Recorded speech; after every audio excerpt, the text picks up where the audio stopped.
Here's the next question, number 44.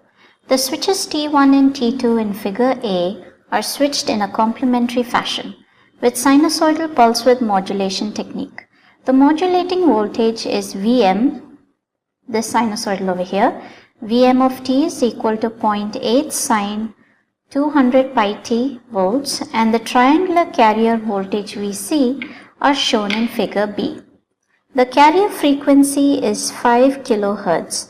The peak value of the 100 Hz component of the load current IL in ampere is. So we are supposed to find out the peak value of the 100 Hz component of the load current. The load here is this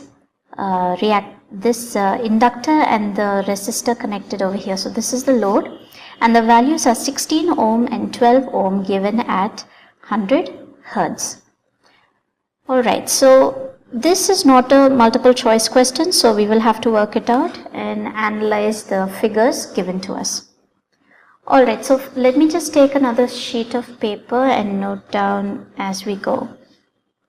So first we have our modulating voltage given to us, that's Vm of t is equal to 0.8 sine 200 pi t.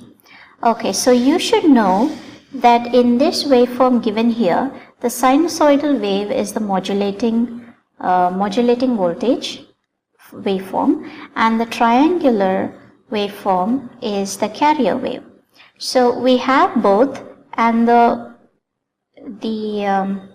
magnitude of the triangular wave is given to us as 1, and the magnitude of the modulating signal is given to us as 0.8. So the value over here right in front of the trigonometric function is the magnitude of the voltage, 0.8, or the peak voltage as such. This is our peak voltage of the modulating signal, and the peak voltage of the carrier waveform of the carrier signal is 1. So that's exactly what's given to us in the waveform here, that it is 1, the amplitude. Okay, so now the next step is to find out the modulating index. The modulating index M, and that's denoted as the ratio of the amplitude of the modulating signal Vm to the amplitude of the carrier signal Vc. Okay, this is the modulating voltage, this is the carrier voltage. So we have this as 0.8 divided by 1, which is 0.8. So we have the value of M, the modulating index, is 0.8. Now to find out the peak value of the load current, peak value of the load current, IL. So IL is Vmax divided by ZL. Now this is the total value of the load, the total impedance of the load, and Vmax corresponds to the 100 Hz component that is mentioned in the question. The question says the peak value of the current at the 100 Hz component. Okay, so we have to keep that in mind while solving.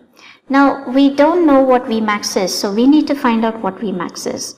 So Vmax is the peak voltage for the 100 Hz component,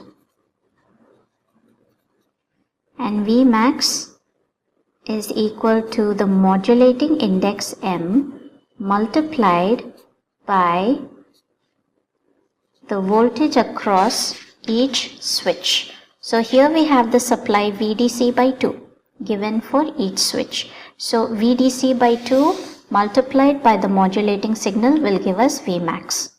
So that's 0.8 into 250. 0.8 into 250 is 200 volts. So we have 200 volts as Vmax. The next thing we need to find is ZL. Now the impedance of the load can be written in terms of R and L, finding the resultant. So ZL is the resultant of the resistor and the inductor. So solving this, we get root of 12 square plus 16 square, which is 20. So we have ZL as 20, Vmax as 200. Let's substitute into the load current. 200 divided by 20, and that's 10 amps.